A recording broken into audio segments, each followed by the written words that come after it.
Recording in progress. Hello and welcome to How to Connect with Humans.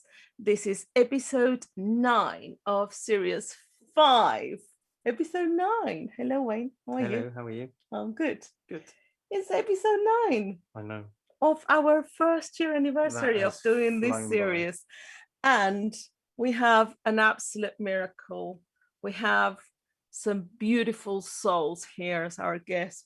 I can't believe how lucky we are to be closing this series that is so special for us with such amazing people. So we have this, and then on Wednesday we're gonna have the last one of the series. But these two are so lovely. We love them so much. We have Harry Derbitsky and we have Nikki Davison. Hello, how are you? Hi, everyone. It's so nice to have you here. And so what they wanted to talk about is the spiritual nature of the principles as uncovered by Sydney Banks. And we usually really love you to tell us like whatever you want to tell us about you and what you've done. And, you know, like Harry's been one of the first students that on the first group of students. So it's so precious to have you here. And we also love Nikki, because Nikki is super fresh and lovely and kind, and she speaks her mind. And so we really love the combo. So here you are, please. The floor is yours. Okay, thank you. Thank you very much. As Carolina mentioned, I'm one of the early students of Sydney Banks. And before we came on, I wanted to clarify one thing. You do not need to meet Sydney Banks to know his spiritual message. And yes, it's a spiritual psychology, but on South Spring, it was primarily a spiritual message. And we were interested in truth and wisdom and oneness. And he started it spiritual. So he didn't start it psychological, and you've got an ego and you've got problems and all that type of stuff. He started, boom, you're spiritual. And then he moved up. And we didn't really understand what he was talking about. We just listened, hopefully, and then every once in a while our little ego minds would go, and I'd go, what am I doing? This guy is talking pure truth, and I'm often wondering about my food for tomorrow or something like that. So the message is universal because you are universal. You have it already. He's just awakening in you what you already are. And within that, we have a confusion. We think, oh, what a surprise. I have an ego. My little mind is ego. I think like that. And it takes us away from the simplicity of the message. And the simplicity of the message is you can do anything you want as long as you're not caught up in me, and me type of stuff. The universal message is that when you tap into the spirit, you have unlimited potential. Now, in my life, right now, I have a company called Advanced ACT Training, and in it, I started off working with the indigenous. Well, obviously, I'm not indigenous, but it was my way. That's what I'm trying to tell you. Don't do it their way.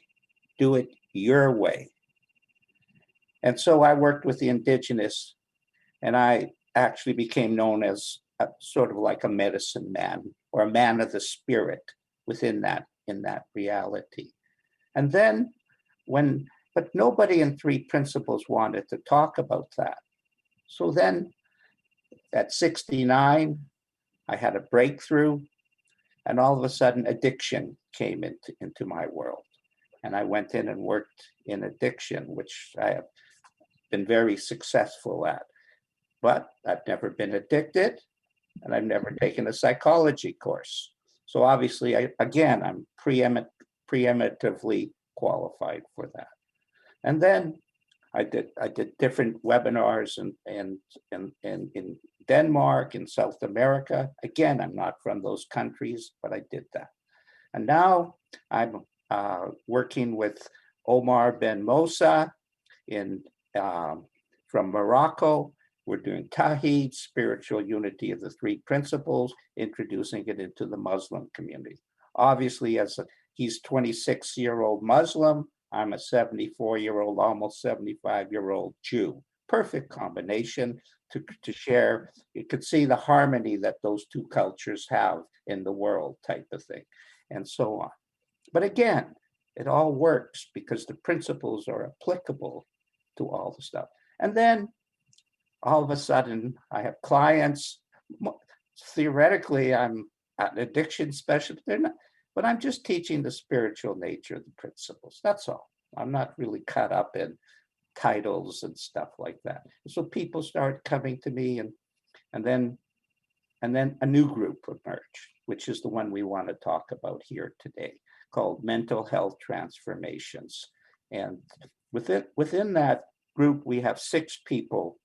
Everyone, I'm one of them, of course, again, preeminently qualified to be the lead coach, but we all coach each other. It's not a top-down type of stuff. Don't get caught up in that. It's us, the sharing together, the power of the group, not the power of Harry.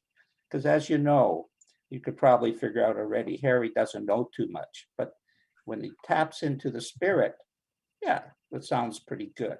But it's not Harry. Harry doesn't know to me. I know what I'm thinking up here. It's not that impressive.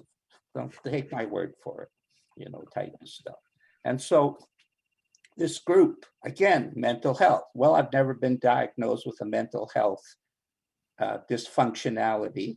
But of course, many people will question that, knowing me in the past, type of thing. And so again, how can I be lead coach of mental health?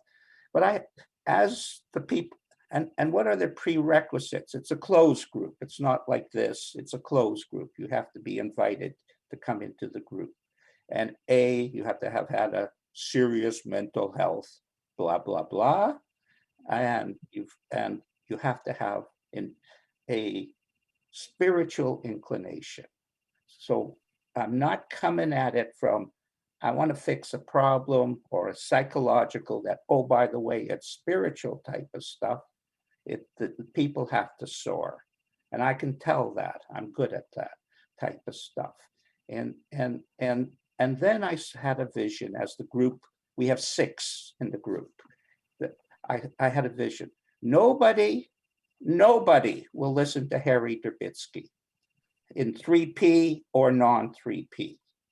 Because Harry Derbitsky is not a doctor, he has no qualifications, etc., etc. All he does is he knows what he's talking about. Not good enough. It's not good enough out there. And so I had the vision. We've got these transformation stories, and people will listen to that. And we can help change mental health in a ripple effect, however way we do change the world in our own little way or big way, depending on what we can offer. And within that group, Nikki joined the group, but she was a little different. You mentioned heartfelt, Carolina, and I do 1 hour a week in heartfelt, and Nikki followed me, and boom, she came in with this big spiritual experience, which, by the way, in my new book, to get a plug, Evolution of Addiction Recovery, it's not about addiction, guys. It's about alleviating suffering. Don't get caught up in names. Listen to the truth of the matter. It doesn't matter, but yes, it answers the addiction scenario. but it's about alleviating suffering. I didn't even realize that, Carolina, until after I wrote the book. It was the last thing I wrote in my book. Oh, by the way, it's not a book about addiction. It's about alleviating suffering type of stuff, type of thing. So I met Nikki, she followed, and she was enthusiastic. But more than that, she had had a big spiritual insight, which I happened to get her to write, and she's published in my book. I have this book, I have book one. Oh, promos. Book one. See the guy? He's in the tunnel trying to get out. That book has a lot of the psychological icons that we know in 3P, because I needed them. This book, none of them, because it's my voice, who I am. You notice the same guy? Total freedom. That's what we want. We don't want partial dreams. We want total dreams. What's my life like? Which is the living example of what I'm trying to share. It's beyond my dreams, honestly. But of course, I'm an old guy now, so yeah, I should have a little fun while I'm still here, type of stuff. Don't you think, Carolina? I should have some fun. So Nikki and I met. And I asked her to share her insight in the group. And the group loved her. These people are amazing. Image, their salt spring. You see, the psychologists came into the world, into our world, into Sid's world. But they saw these ordinary people who knew more about what the mind is than they knew. And they saw happy, content, beautiful people. And that impacted them almost as much as listening to Sid. And so this group is like that. They're salt spring. They're the proof of the message uncovered by Sydney Banks when he had his enlightenment experience in 3 or 4 seconds. And he said, I'm home. And he didn't go partially through that. He went right through to the other side. And so he revealed to us by the miracle of insight what it is that we are. And so Nikki had experienced an incredible insight about silence. I love silence. That's where the answer lies, guys. Not more information. Don't get into that. Don't repeat other people's jargon. If you sound like everybody else, take my word for it, you don't got it. You don't have it. You've got to be original, unique. You have to speak from inside yourself, your own voice, not, oh, I took this training from this person and I took this training, and that's who makes me who I am, pre-qualified to talk about the 3 principles. That's not Sid's message. You don't need training. It's already in you. That's Sid's message.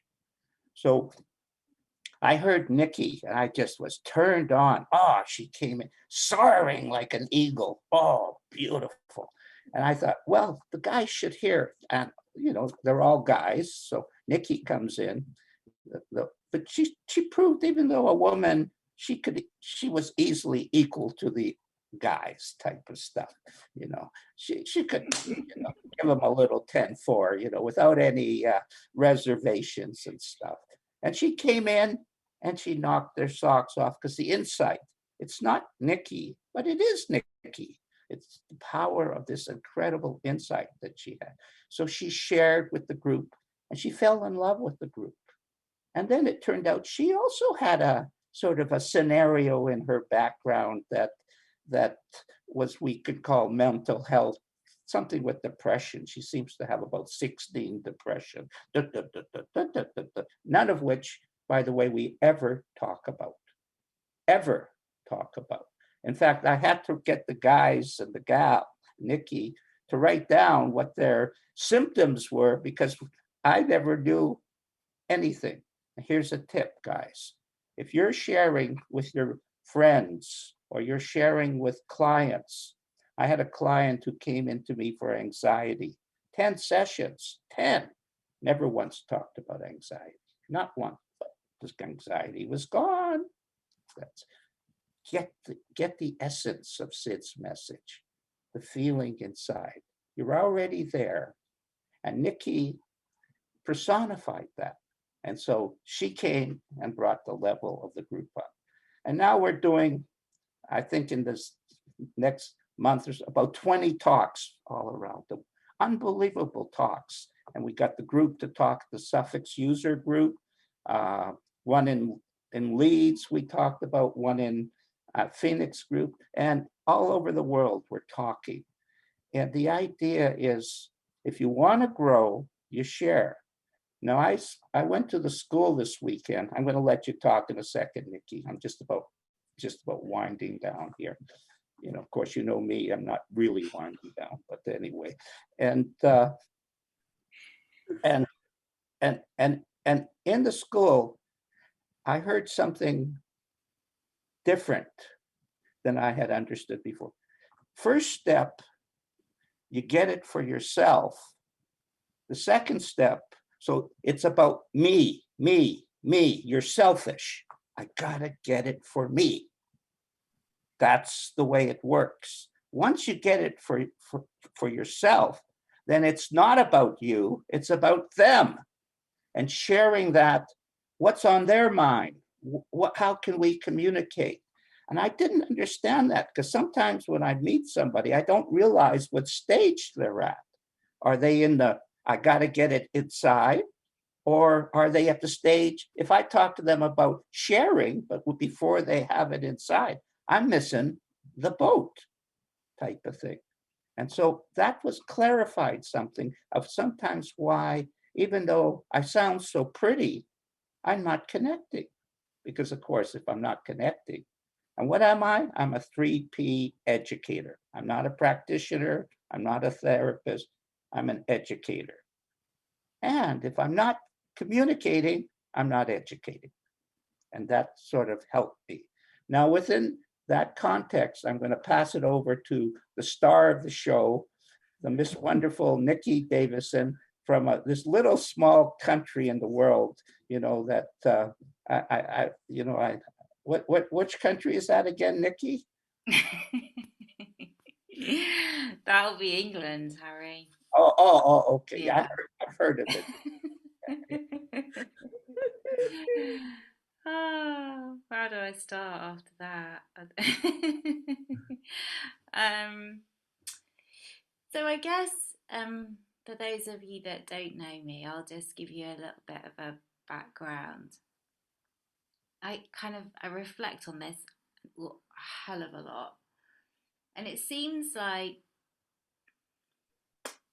particularly the past 20 years of my life, there's kind of like been these two paths,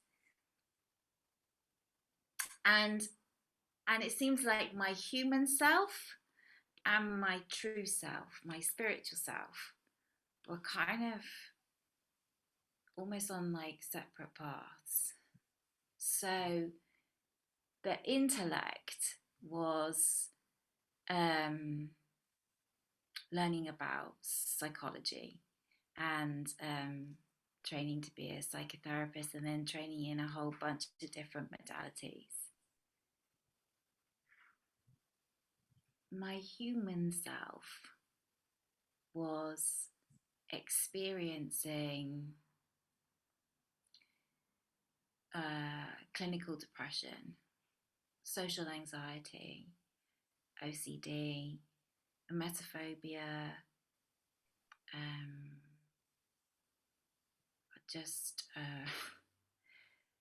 I had periods in my life where I couldn't leave my bed. I had periods in my life where I didn't eat. I got really sick, physically and mentally. And my intellect was so answers and fixes.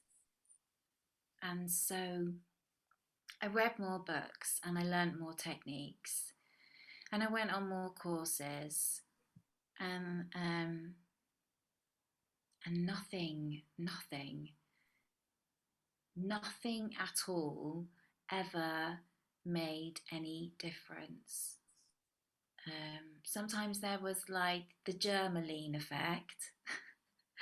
I call it that. You know, like when you get an insect bite and well, I don't know if you do this, but I do this. I'll put a bit of germaline on and it kind of stops the pain, like the itching and the annoyance of it. But it only like stops it for like 20 minutes and then it's back and you want to scratch the hell out of it. Like that's what CBT was for me. That's what therapy was for me. That's what mindfulness was for me. That's what meditation was for me. That's what homeopathy was for me. You know, all of these things that I tried and studied and learned and practiced were the germaline effect. It was like a temporary numbness, a temporary kind of pain relief. And you know, the worst thing about all of that was the hope every time and then the disappointment. But when I look at it now, actually the hope was the best thing, because the hope showed me it was like a little shard of light into my resilience and my strength and my true self. The fact that it didn't matter how many times something didn't work, I never gave up hope. I always wanted to try something else. I didn't see that at the time. And so then there's kind of like, you know, there's like our true self and our spiritual self. You know, you can call it God, you can call it whatever you want. I don't tend to call it God because I've always been an atheist, and so I kind of struggled with that. But the spiritual thing, yeah, like I get that. I call it my angel.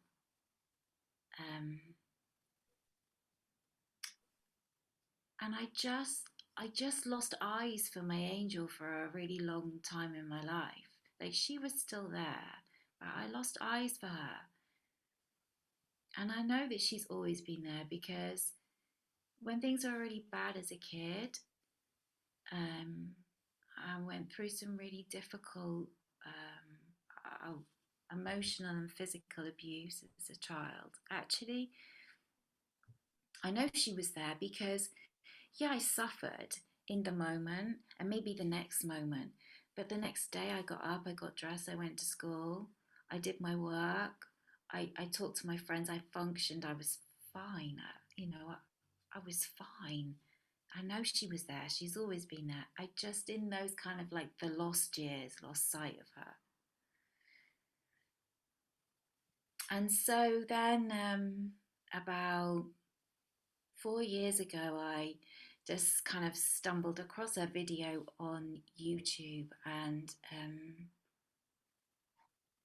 I just heard something. I didn't understand what I heard, but I heard something, and my angel shone. Like, that's what happens.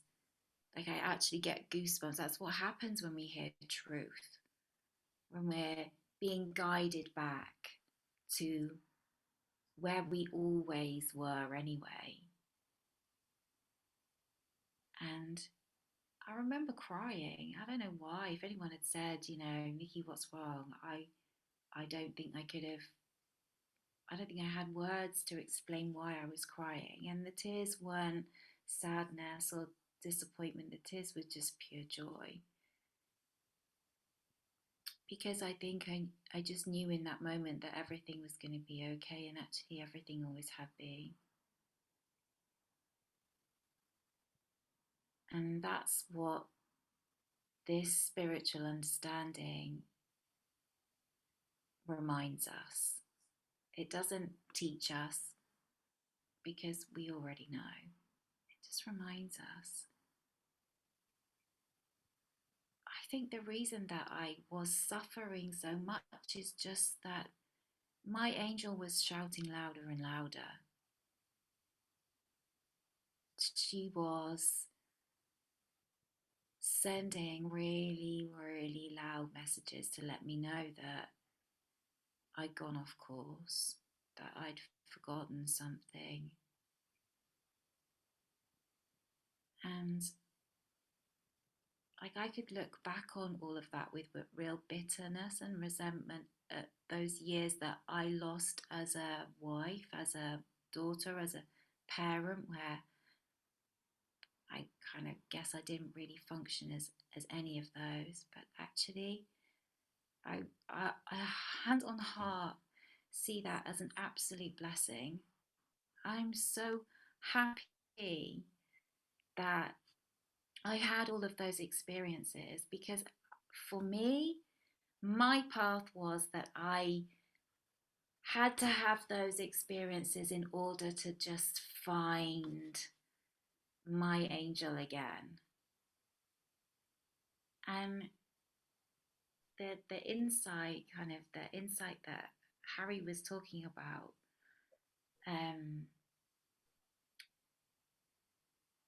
this kind of, I don't know if this is going to make sense to anybody, but this helped me to understand the spiritual side of me. So, like I said, like to me, it looks like there's our human self and then there's our true self, or your angel, or your guide, or God, or whatever you want to call it. And they coexist, you know? And sometimes we spend a lot of time in our human self, and we're meant to.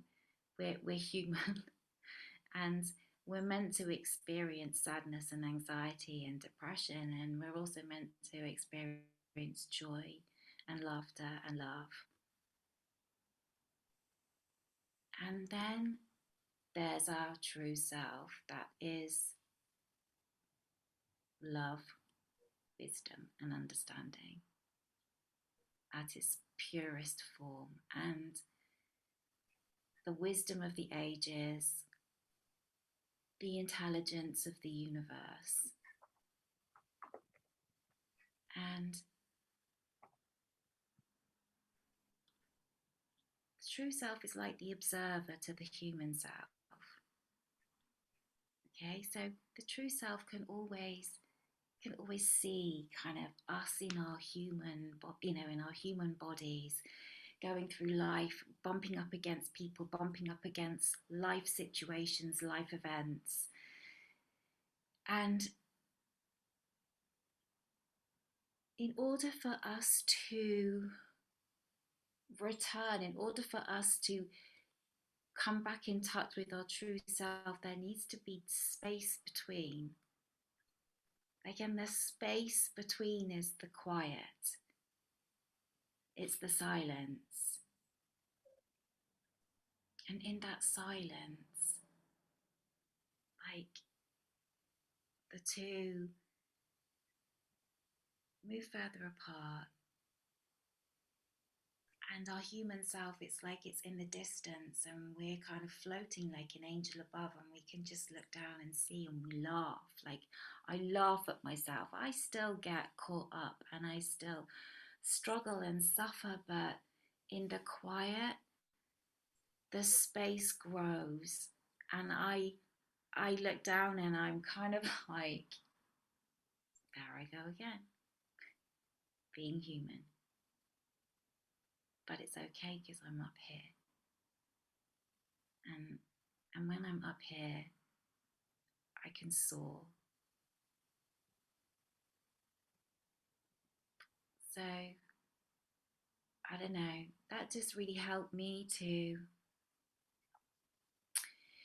to understand, me as a human and me as a spiritual being. And I know, like, we talk about oneness and we're all kind of one, and yeah, I get that. But for me, that just made so much sense. So much sense. And so when I when I know that I'm getting caught up in my human experience, like, and not just like it's okay to get caught up in our human experience in the moment, but when we take that moment and then we bring it with us, like we carry it with us, and we think about it, and we go over and over and over it in our heads. Like, that's not how we're meant to be, you know. Connecting and just falling back into that quiet space allows my angel to just fall back. You know, it's like, I don't know, people in business, or, you know, people always talk about bird's eye view, or being, you know, when I used to be a teacher, you know, if you could get yourself in a hot air balloon and look down, and what would you see about the situation? It's like I jump into the basket, and the balloon just rises, and I see, and I'm able to let go. And nothing can hurt me there. And I'm not in danger of anything there. And everything is moment to moment there.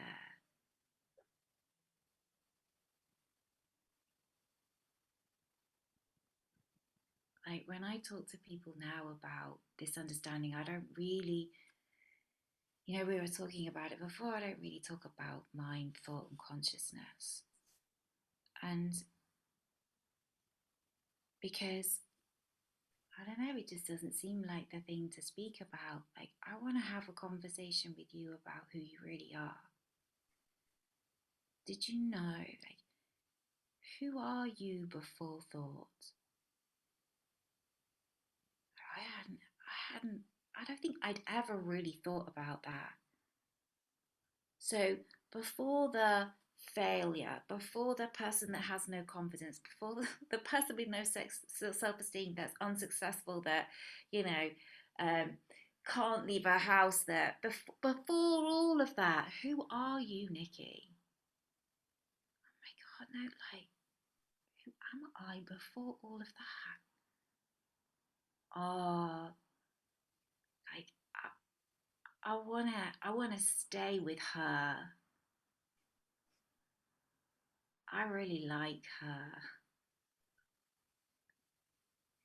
Yeah, this, like, that gives me goosebumps. Like, why would I wanna talk about the fact that, you know, I couldn't leave my bedroom? Why would I want to talk about the fact that I couldn't pick my kids up from school, or I couldn't get in the car on my own, or I couldn't ever go out and meet a friend? Why would I want to talk about that?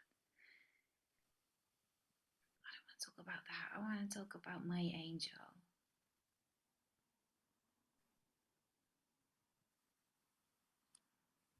Yeah, I want to just talk about her.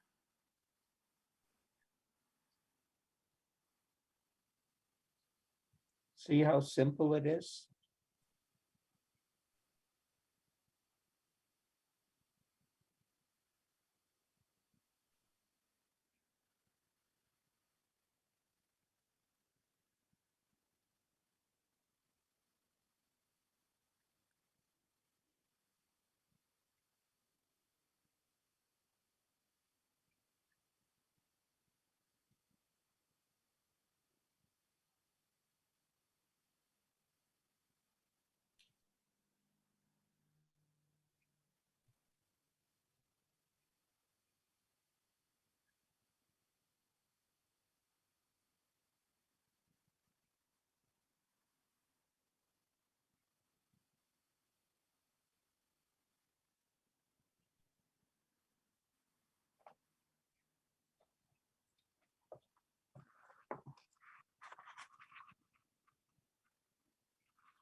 To follow up on what Nikki was talking about, just from the first page of my new book, I had a client many years ago, an Indigenous lady. And as I mentioned before, the Indigenous have a dear heart to something I understand. And when Indigenous, even though it's represent North American Indian, what I say is it's indigenous. We're all indigenous to spirit. It's inherent within us. So this lady's in this mental health home, not home, big institution, and I'm going to visit her. She'd been troubled for many days, and then one day the cloud cleared, the angel came. And she wrote, "Can you hear the silence? You must listen closely now. If you listen, you can hear it. It is a peaceful, quiet sound. I have to listen to the silence. It's so nice when it's around. Can you hear the silence?" And ironically, when I asked her whether what type of person that was from, she said from an insane person. And I looked at her and said, no, that's not from an insane person. That's from a person who understands. See the little mind? Ego, ego, ego. That's not where the answer is going to be.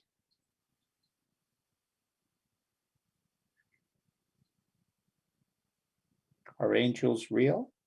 In my world, they're real. In Nikki's world, they're real. Don't shy away from your mystical gifts. It's not a scientific community, guys. It's a mystical community.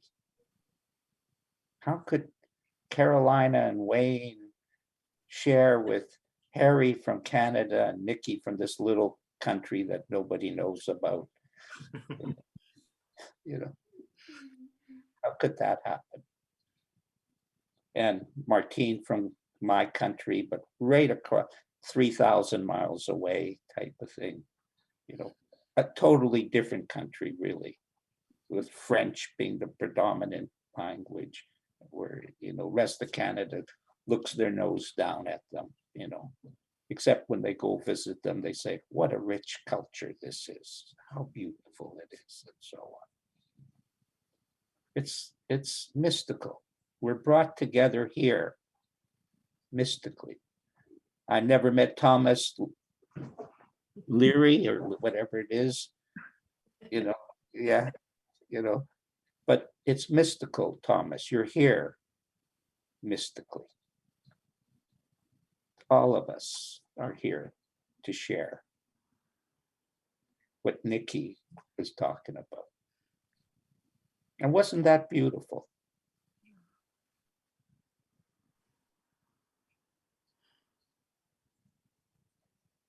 That's our group, Mental Health Transformations. It's amazing, amazing. All that is not supposed to happen just because one man uncovered the truth, or as Nikki says, wisdom of the ages. How long has the three principles been here? According to Sid, since the beginning of time. They're just the original psychology. And how long has the original psychology been here? Since the beginning of time. That's what we've tapped into. We're also lucky because I love the way you talked about this spiritual and this ordinary. I love that looking, true self looks at. And I never heard that before, Nikki. That's an original thought. I bet nobody has ever expressed that before. I'm pretty sure they probably have. But I don't know. I've never heard it before. There's probably someone somewhere, you know. But to me, it just helped to not explain. It helped me to see. It helped me to see what was going on. What was going on as I walk through life. And in that seeing, everything fell away. everything fell away. You know, I would put myself in situations that previously I'd either not been able to do, or I'd, you know, felt the fear and done it anyway, type of thing. And so at one time in particular, I can remember, so I would never go to restaurants. I went to a restaurant with my family, and we sat down, and, you know, for about 10 minutes, I'm just in the moment, I'm chatting and I'm eating, and then there's like I'm in a restaurant and I'm okay. You know, I'd go looking for my anxiety. I'd go looking in the places that it always showed up, and it just wasn't there. I would carry out little experiments, because I'm a little bit like that, just to test the theory, you know.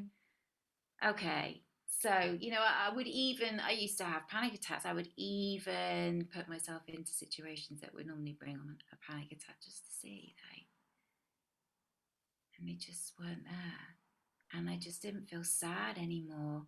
And the stories about a mother that didn't love me and a dad that was never there were just stories on the bookshelf, and they just gathered dust. I knew that I didn't have to take them down off the shelf and read them every day, because the answers weren't there. So they just stayed there, and I wrote new stories. And they're just totally different stories, because I'm just actually, hairs are standing on my end, they're just perfect. Perfect. And when I say perfect, I don't mean that they are, like we were talking about, this nirvana. Like, I don't mean like living some kind of Zen life. I mean, they're just perfect. The way it is. Yeah. That's the secret. We adapt to the way it is, and it's perfect. Or we complain about the way it is, and it's imperfect. Which one do you want? You've done a lot of the other. Yeah. Yeah, people say to me, it's funny. People say, oh, you know, but you know, how did you do that? How did you do that? How did you actually, because we're so indoctrinated in the there needs to be a method, there needs to be a technique, a system, a program.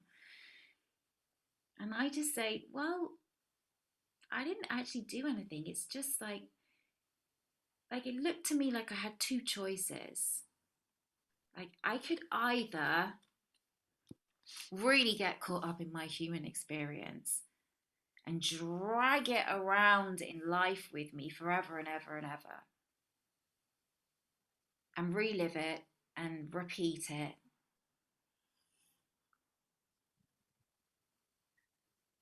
Or I could just look to my angel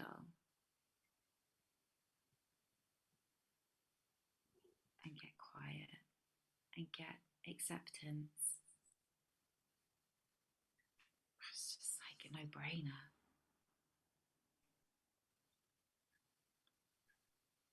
And each one of us in this room are experiencing their own level of consciousness with that. I'd like to tell a story that I heard at the school this weekend. Chip Chipman told this story. He was with Sid, and he was feeling a little befuddled, and because obviously Sid was living a much more beautiful life than he was feeling he was living. And Sid said, let me try to describe what life is like for me. Imagine yourself. It's a beautiful day. The sun is shining. There's gardens all over the place. And you walk into a door, and you open the door, and it's a room. It's the most beautiful room you've ever seen in your life. And you go and you look at each of the details of the room, and you get absorbed and experience it and having such a good time. And then you sit down You relax and just sort of appreciate with gratitude this room. Then you notice there's another door. So you casually get up and open the door. It's the most beautiful room you've ever seen in your life. It's full of all this stuff and everything like that.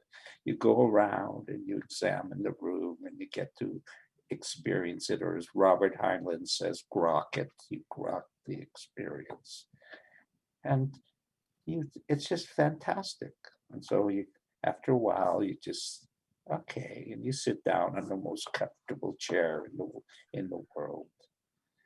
Ah, that silence is so beautiful. And oh, there's another door. All that happens sometimes is you don't open the door.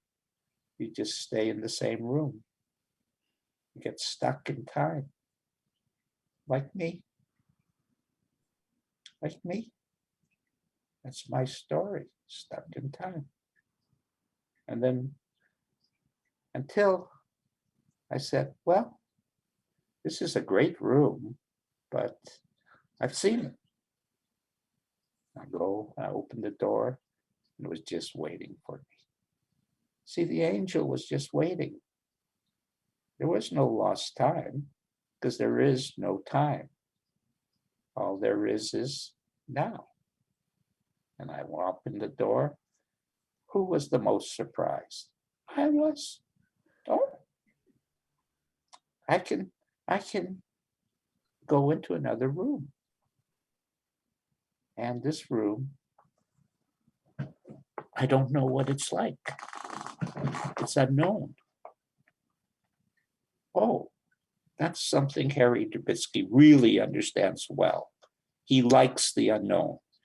Known, boring, lots of rules, lots of ways you have to be careful what you say to women. Oh. You'll get burned, you get burned. And this room, unknown. Well, unknown is mystical. I can relate to unknown. I know how to soar. I just don't know how to think and soar. So I let the thinking go. One day, this is a lesson Harry had. A very wise woman, indigenous woman, died, and I decided I would do a pipe ceremony for her. Indigenous, and 200 indigenous people, word gets out. And it's like a, I don't know how they get it, but it just goes out. There's a ceremony for this woman. They all show up. All the wisest elders show up. Everyone, 200 in a circle. One white guy, me, sitting in the middle of this, doing the pipe ceremony.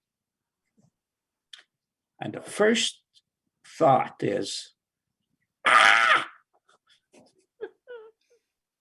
And the second thought is, don't think. You'll be dead meat if you think. And I just started, and it just took off. You see, it wasn't me. It was the feelings. And the feelings just expressed itself.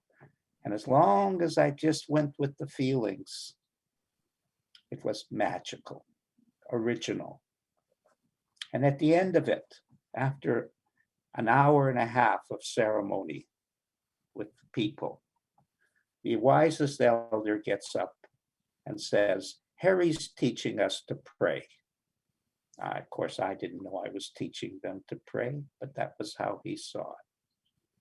Each of you can see Nikki is teaching me to pray by finding her own voice. She wasn't so good at finding her own voice. She was good when she was climbed the mountain, but back in the ordinary life, she was scared. But I'm good at that, helping people to find their own voice.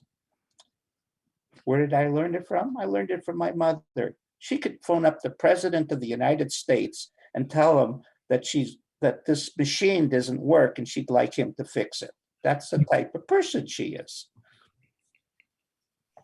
And guess what? He'd do it. You know. So I helped Nikki understand about self-confidence. Another word for self-confidence, self-esteem. What is self-esteem?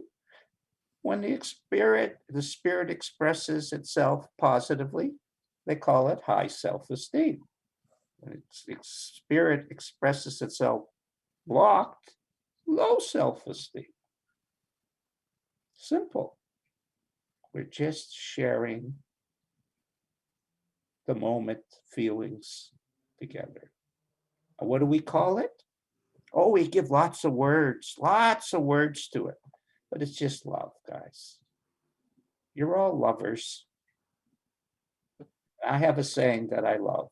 You can't have too much love. I recognize that. You know,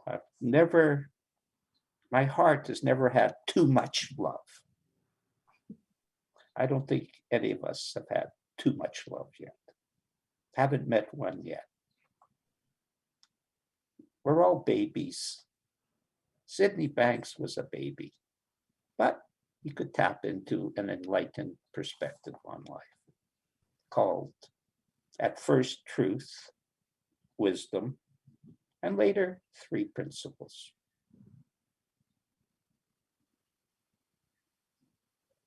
I wonder if maybe we could have a question or something, because people are getting really tired.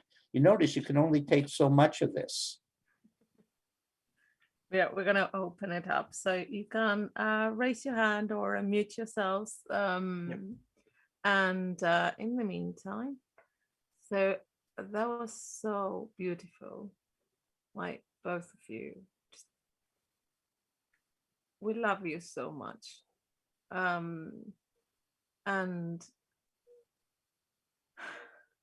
you were at different times when you were both talking, it came to me this image of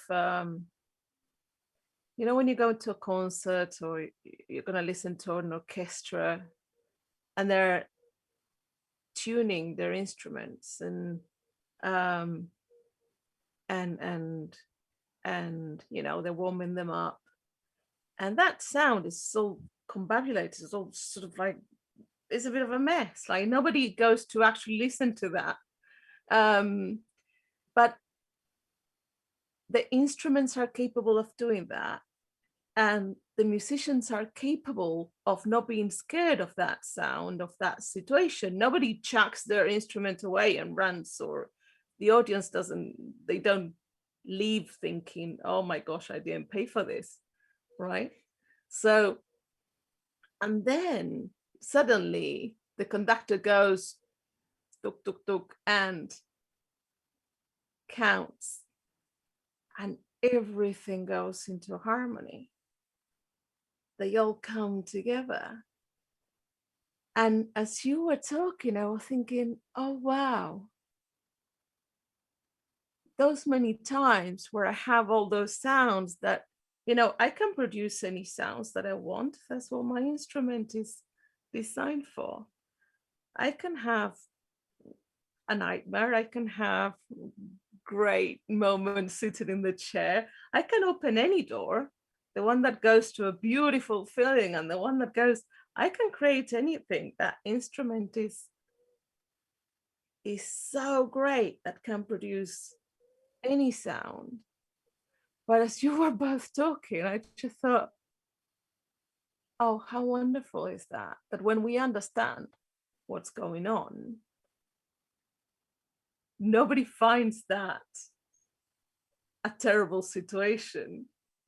Like nobody goes like, no, until they start playing, I'm not going to get into my seat because I can't really take that noise or that,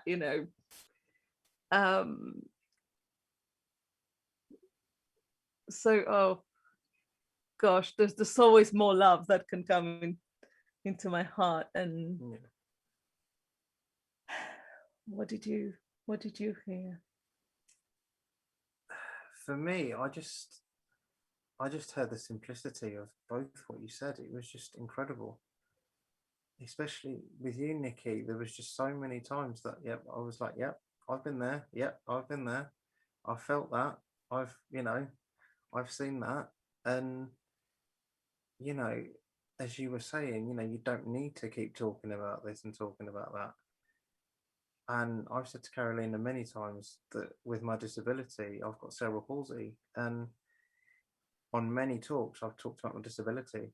And sometimes I'm thinking, okay, it's getting old now. It's getting old now. And she's like, yeah, but there's such power in it. But for me, I'm kind of thinking, yeah, but I've said it time and time and time again. But it's the simplicity of just being. And I remember when I kind of realized my insights of not being my disability and everything like that, for me, it was kind of like a weight had been lifted. When I came across this understanding, literally, I felt it was light as a feather. And then there's been times where, yeah, I've got stuck, but then again, I've come back home, and then I've seen something different. But every single time when I'm home, I feel as light as a feather.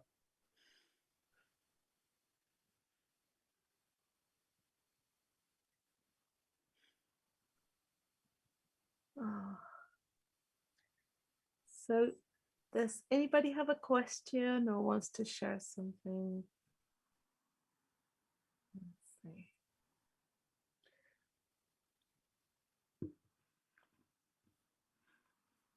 I'd like to comment on one thing Wayne said. Listening over the weekend,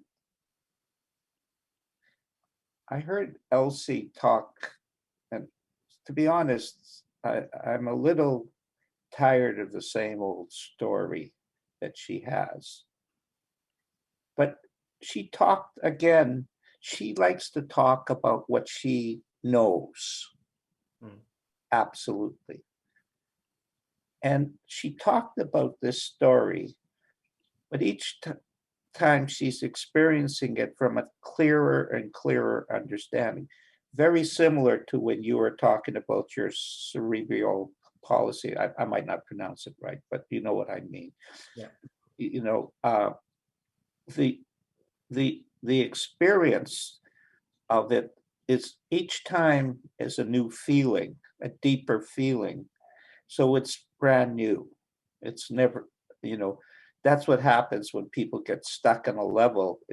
They tell that story, but it's the same feeling. And what Elsie was experiencing was a new feeling about the story. And thus the feeling, see, it's not in the words, it's not even in the story. The feeling was sublime and took us to a deep place, like Nikki took us to, as you mentioned, to a deep place. So it's not even the story or the words. For you, that's the most real experience that you can share the truth. And there's a power in it because it's not a pretty story. Like, people are used to. That's why our group is amazing. It's mental health, but it's not a bummer. It's the opposite. It's, as Nikki described it, da da da, dee da da, whoosh, the phoenix rises, and look who I am now, type of thing. And by the grace of God go I, etc. So keep sharing that story. Certain people like a story that goes deeper and deeper. And the first experience I had on Salt Spring was like that. I experienced oneness. I'm not going to get into it. It would be, I just don't want to. But every time I talk about it, I see another layer of it, how it relates to the allness, how my understanding. See, I experienced it. My mind, the little mind only saw some, but then I opened the door, and there was another room, and that experience gets clearer and clearer. You have a question, Maggie? We've got a finger. Just a comment, if I could, really. I mean, that was just so beautiful to hear you saying about the different quality of the feeling. It just did remind me that last week when I was talking, just sort of recently, really, the kind of a sort of moving into a much more of a sort of spiritual understanding, and really feeling that, and I think really helped by everybody who's been on these amazing talks and offering their kind of time and everything. I mean, it is incredible. But I used to talk, my story was about not sleeping and you know, the story around it was, well, for 10 years since the menopause or whatever, you know, I haven't slept. I always slept perfectly well before that, but now I don't. Sleep, you know, sleep has eluded me, it's left me. I might never recapture that sleep again. And I hadn't quite realized that when there was a shift, which was a lot to do with a sort of much more spiritual understanding, my story did change, and I hadn't quite realized that until you started talking, that my story actually changed to something completely different, and it changed. I know it's talking the words, there was a feeling around it, but it was like, I'm not broken. That was the sort of the feeling around it, was sleep would never have left me, and I didn't leave it. In the sense that it was always there. I don't know, it's just hard to explain, but last week I was talking about the feeling I got was of falling in love with life at a level that was just much deeper than anything I'd seen before. And when I was sort of just coming up with this idea of moving through the rooms and this kind of thing, what I sort of seems to happen is that if I get caught up in thinking and just the general sort of mundane going through life, it's almost as if I suddenly trip over. It's I trip over something, and then life's there again, joy's there again, and it's I don't know, it's a really beautiful thing in the sense that it's always there. And when I say trip over, that sounds almost like a bad thing, but actually it's like a really amazing thing, that suddenly I've tripped into something again. Oh, I've tripped, oh yeah, oh there it is. Anyway, that was it really. What you're describing happens a lot in 3P and non-3P, is people experience another level of consciousness, but they don't actually recognize or acknowledge that happened. And then it takes them years often to realize that they actually have changed. That's the beauty of the unknown. But if you can catch it a little earlier, that's very helpful. Yeah. Save yourself a little time. In the same way, in the indigenous world, they are very visual, and they're plugged in, and they have certain portals that are open that non-indigenous have not. We all have these portals, but they're just not open like they. And of course, we have certain portals open that they don't have, type of thing. And that's a generality, but they all are very visual, very, very visual in what they feel and see. And they come and talk to me about their experience as if it's a bad spirit. And I say to them, no, no, no, you went inside. That's a good experience. They went, oh, a good, like they thought they needed to be psychoanalyzed for this experience that is going inside, because they misinterpret. And the moment I tell, like they need an authority on it or something like that, they go, oh, and you just see their face totally change right on the spot. Oh, that was good.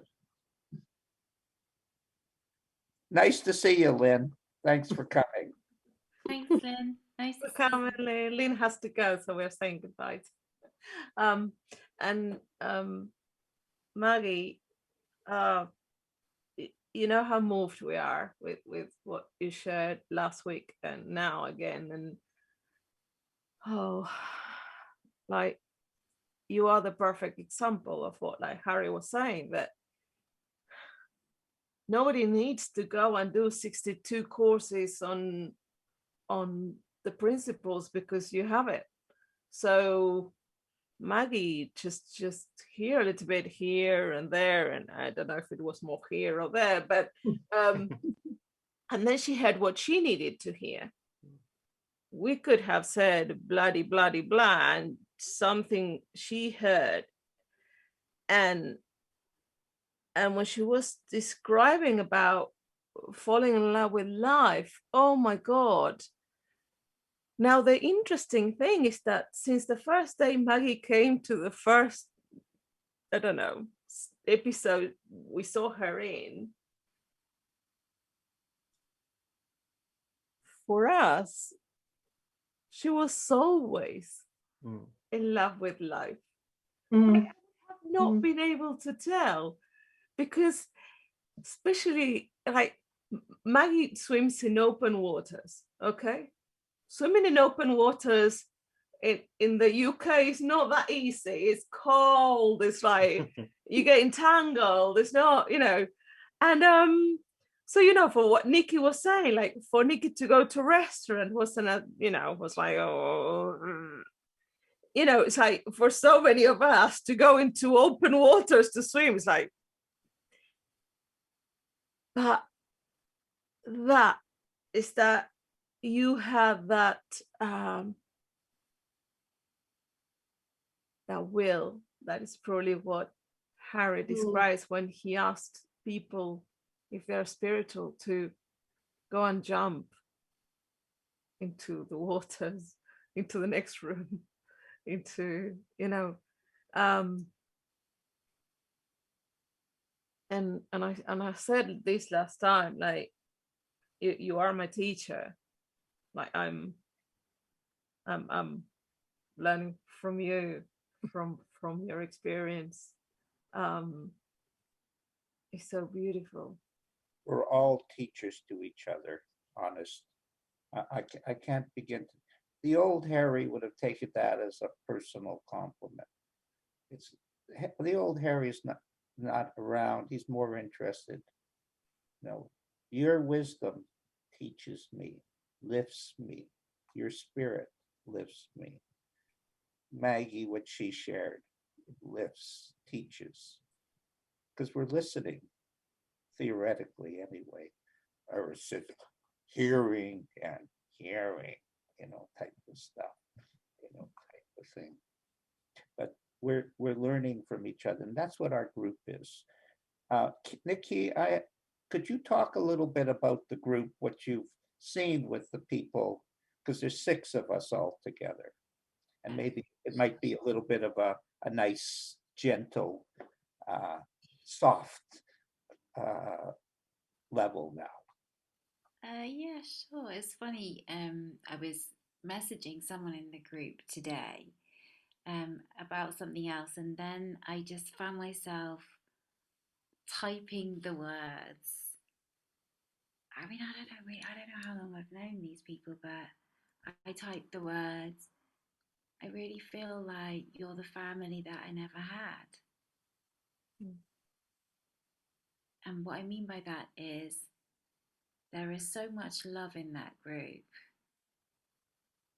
pure love. And, it just shines out of everybody in the group. I know Harry, we just see it in each other. And I don't know whether it's because we've all been through certain things. I'm pretty sure it isn't that. It isn't that.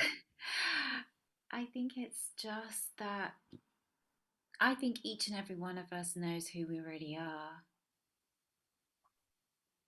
And in our knowing,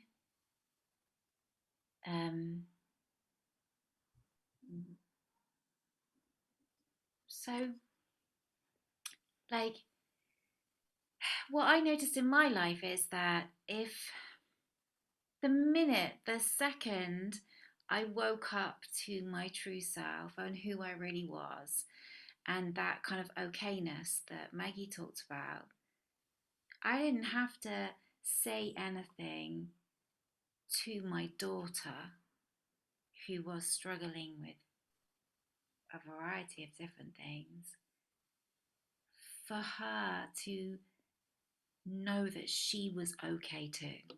Like just my knowingness of me rippled a knowingness of her. Like, and that's what the group is like. Like my knowingness of me, I see reflected in them. Like we are just reflections of each other. Like I see me, I see them, I see love, and that's what we share. We share love with a little bit of, well, it wasn't always quite like this. And here's what it was like. And here's why it's not like that now. And hey, that's the same for you and for you and for you and for you and for all of us. Everywhere. It's the same. Like, I'm not special. Harry's not special. Like, we're all just perfectly perfect and beautiful and exactly where we're meant to be, experiencing exactly what we're meant to be experiencing. Yeah, so That's yeah, you didn't know that, Harry, but yeah, I really found myself writing that to someone in the group today, that I really feel like that because I'm the only girl slash woman slash, whatever in the group. I felt like they're the kind of the brothers I never had. So yeah. That's beautiful, Nikki. Really appreciate that. Really touches me. You see, guys, we didn't create the group. The group created us. We didn't know I didn't know there was going to be a group. But when the group came together, it came 1, 2, and then 3, and then 6. And the energy just took off. All of a sudden we were talking, like you know as well as I do. If you appreciate a beautiful feeling inside yourself, you're a winner. And we did experience that. But to be able to share with the world that's so lost in mental health was like such a privilege. Like I go out into the addiction world, it's very hard to share. Very, very hard. 12 steps, like Christianity, a religion. You come up against it. It's a disease.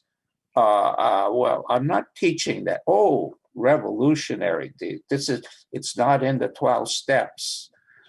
So, but all of a sudden, mental health, nobody knows what mental health actually is, except the prescriptions aren't working and the diagnosis seems a little old in the stuff.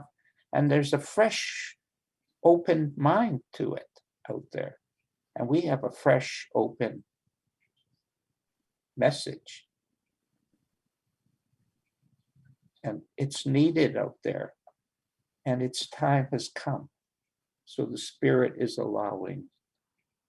But in reality, the world's consciousness is opened up in mental health. They want, my favorite word, healing. Not more procedures and dogma and rules and prescriptions. Nikki's an expert. You see, she is the only woman in the group. And as I mentioned, she obviously knows how to hold her own. Except for the bad jokes I tell, she still has a little, you know, but besides that, you know.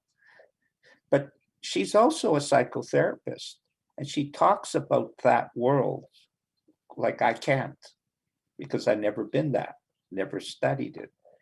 It's great to have a subject matter expert in the group. And she can talk their language. She can share it in a way that they understand.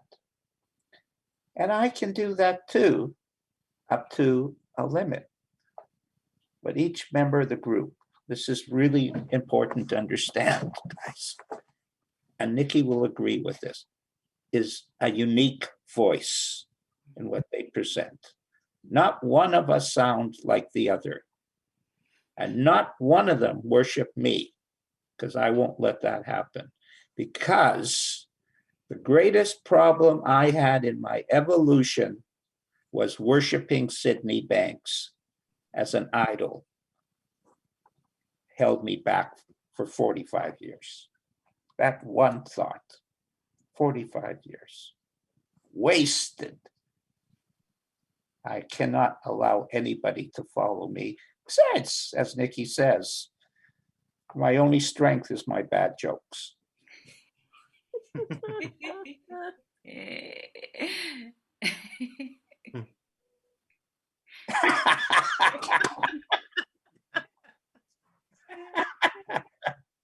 Yeah. I don't know if Claire has something she wants to say. It's a beautiful face. Hi, Harry and Nikki. Hi.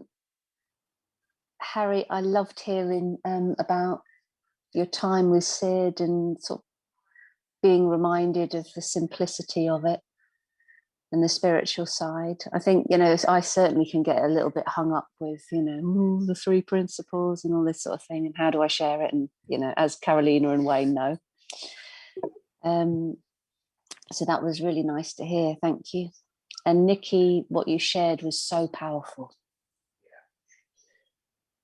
Really powerful. So thank you for that. It really moved me, actually.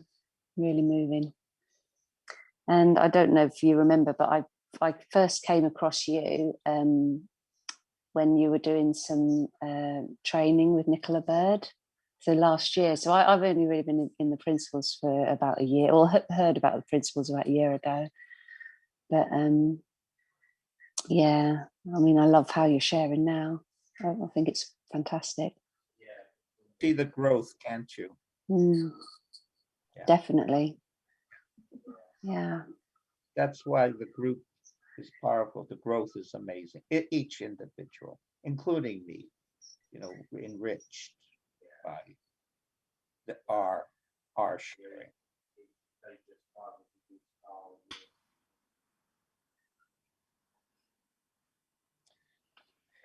Claire, there's no time. I am not ahead of you because, is that coming from me? Somewhere. There's no time. You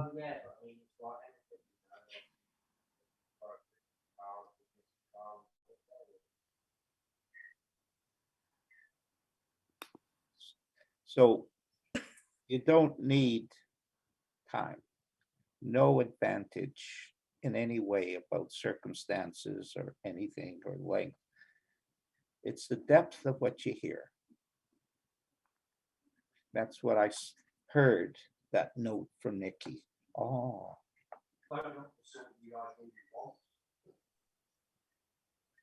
And it's like who's that coming from? I don't know, we're hearing voices from somewhere.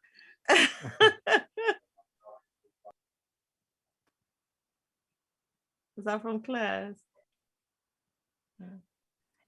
Right. Anyway, Thomas, Anyway, I think, wanted to ask something before. Sure. Thomas? I simply, excuse me, wanted to say thank you. It's been such a pleasure listening to Harry and Nikki. And you know, a few months ago, I started taking magnesium supplements before bed at night.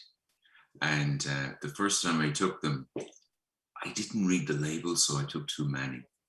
And not too many, but my whole body went into this kind of state of relaxation. I was like, what on earth did I just take? But it was a lovely feeling because they're like a muscle tranquilizer in a way. But every now and then I fall into what I now compute as a magnesium moment. So when Nikki was talking, I fell into a magnesium moment and I went and got my blanket. So that's all I wanted to say. And Claire, it's also my 1-year principal's anniversary as well. But I know time doesn't matter, Harry. But thank you so much, everyone, and to Carolina and Wayne. I really enjoyed this. So thanks, everyone. Oh, good. Sid would say that means you got. If you get a good feeling, you're getting it. And I have a saying, Thomas, that you can relate to, even though I don't know you. If it's not fun, I'm not going to do it. Yes, we would like to clarify, don't go and buy tons of magnesium after this episode. We're not sponsored about any magnesium supplements, or we don't recommend it. Thomas happens to have a franchise in it, so you can. Did I mention I own a magnesium company? We are very happy for you to sponsor us then. Though it doesn't come from the magnesium, okay? I just would like to say one more thing. This is Nikki and I's first talk together. So thank you very much. Thank you. I've been wanting to do this with her. And so this is we did do an interview together, but it was more she was interviewing me on her podcast. But this is our first time that just the two of us have come on. And I hope we do a few more because I feel we have something to share that's quite unique and needed out there in the meat market. Absolutely. Oh, we are so touched that we have the first one of so many. So I'll say that in a few whatever months or whenever you want, you come back and tell us what you've been up to, and because it's such a pleasure to have you. This when Nikki met Harry, the new version of because it's so beautiful. This is one of the things that is like, it doesn't matter your age, it doesn't matter your looks, it doesn't matter your background, it doesn't matter. You just fall in love with people in a way that so soon you can feel so close, and you can feel that they're your family. Like, people sometimes come here on the first time, or we meet them as our guests, and we absolutely fall in love with people we haven't seen before. And this is the beauty that is available for us with everybody. They don't have to have heard about the principles, or or be listening to Sydney Banks all the time. Like, it's available to all of us, and we absolutely have fallen in love with Harry and Nikki. So please do many of this. Oh, thank you guys. Really, Yeah, thank you. I will love to come on, in new season. I'm taking the summer more, not totally off, but kind of soft off. And so we'll look forward to that, Nikki. Yeah, thanks. Thanks ever so much. Thanks, everybody. Thank you so much. So where can people find you? Like, the Nickies that want to find a Harry and the Harrys that want to find the Nikki, where can they find you? People can find me at www.amindplace.co.uk. Yeah, or like just on Facebook. They can just find me on Facebook and message me. Yeah. Perfect. So we'll put that, have a look underneath there. Yeah. So it's going to be there, all the links. And Harry, where can we find a Harry? Go to ACT training, one word, .biz. And also there, you'll see buttons. And one of the buttons is mental health transformations. You click on it and it opens up to the story, some publications, art, some talks that we've done in YouTube, and so on. And so it's a subset of acttraining.biz. And in there, there's lots of talks and podcasts and so on. And within that particular group, I also have Addiction, Alcoholism, and Three Principles podcast, and also Tahid, Spiritual Unity of the Three Principles podcast. Lots of different flavors, because Harry Derbitsky has a lot of different flavors. And what I like is to explore all of them, and more and more and more, because I get bored easy. And and you change rooms. And I change rooms. That's I actually don't. I feel like the room changes for, to use Nikki's thing. The angel goes down, says, "Bend down," kicks me in the bum, and I go through another door.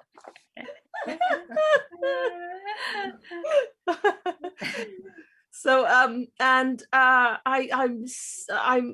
can't remember about the books. Do you have 4 books, Harry?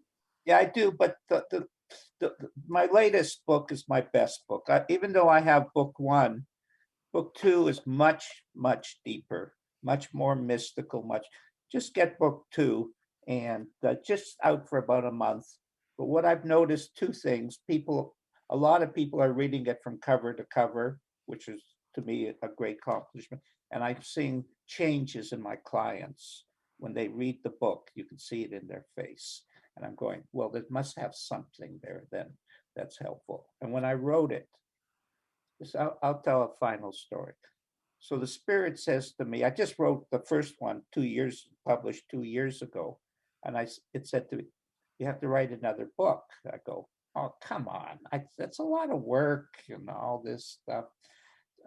But okay, I'll write another book. The only problem is I don't have a page even in my mind of what I'm going to write. But 42 chapters later, I must have found something. and we love that you say like you found your voice and that you helped Nikki find her voice. Yeah, that's the mess. That's what Sid is not interested in you patronizing or worshiping him. He's had only one message. Carolina and Wayne, it's inside you. Don't give him credit where credit is not deserved. He knew it was spirit. He knew it. And so by giving him credit, I washed away the truth. Simple, just washed it away. Yet, without bringing him along in our teachings, we wash away the truth. That's a paradox, isn't it? Yeah. You have to acknowledge the history, the tradition of where it all started and where it's all going. And you gotta see it simple, guys. I love my book. Oh, it's beautiful in my opinion. But compared to Sid's, it's a little more complicated. Sid's, you read Sid's, and then you read again, and then you read it again, and you hear the message. It's just simple, simpler, simplest. And you read it. Harry's interesting, good stories, has a feeling, but a little more complicated than what Sid's talking about. And you know what? I love that, Because if this, what I understand is the limit, the world's in big trouble. But with the unlimited power of an enlightened being, the unlimited wisdom, we have the ability to feel blessed, to be even part of this miraculous journey that was all originated from one insight by one simple man who actually was a very simple man who knew how to have a good time as his life changed. And where the people came from, no one knows. He didn't advertise. One day, Dave Banks, his son, told me this story. They went away for the weekend and they arrived back, and the whole lawn was full of people. This is a hippie age, half of them naked, dancing around all over the place and stuff. And Sid and Barb and Dave go, "What the heck is this stuff?" But that was the times and stuff. And they came, a few heard, but here's the best part of the story. In Sid's unpublished autobiography, he said, many chapters where someone came innocently, heard, and he never heard from them again. They just went and lived it. They didn't all become teachers. In fact, he often said his best teachers left and just lived life.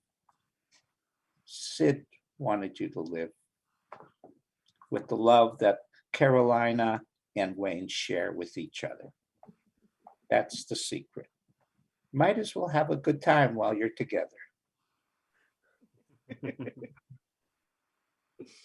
you so much. Thank you to the two of you. And you know, I'm going to try not to worship you, but it's the appreciation, the love, and as we often say about Sid, it's not, well, he had this incredible, he uncovered the principles, and then he was willing to share. And he was willing to spend the rest of his life sharing because he saw how important that was. And which is the beauty also of what you are doing, right?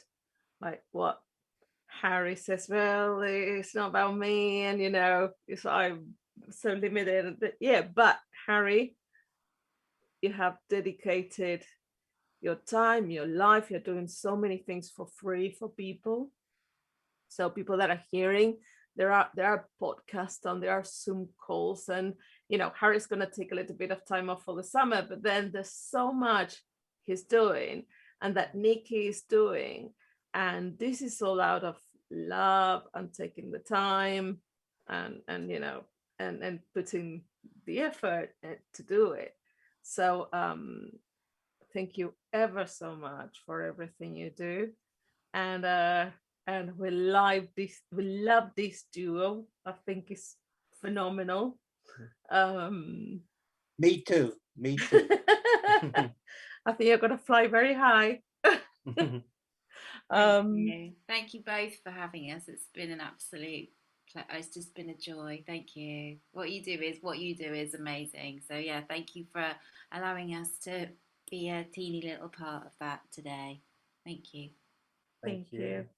Well, we're gonna see you soon. We got you now hooked to that. And on Wednesday, which is like only 2 days away, we're gonna close the series with another amazing duo. So we're gonna have Christine Heath and Judith Setchman that are gonna talk about psychology has it backwards. So again, some of the original students from Sydney Banks who were some of the few that actually went to a talk and by Roger Mills and decided to hear something, and tons of others heard something and left, and we don't know if they actually heard something or nothing. But Christine Heath and Judy Setchman, like Harry, decided to just go and keep teaching and sharing and educating and go against the system also, like in that case, because they realized that what they were doing in the area of psychology, which you, Nikki, probably is something that you talked about, was really headed backwards. So what a way to finish our series 5 with the 2 of you and with the 2 of them. And that's going to be 5:30 at time here in this little tiny country. Nobody knows that it's England. So thank you, my love. We have a really nice time together. Yeah, absolutely. Okay, so we'll see you soon, and tons of love.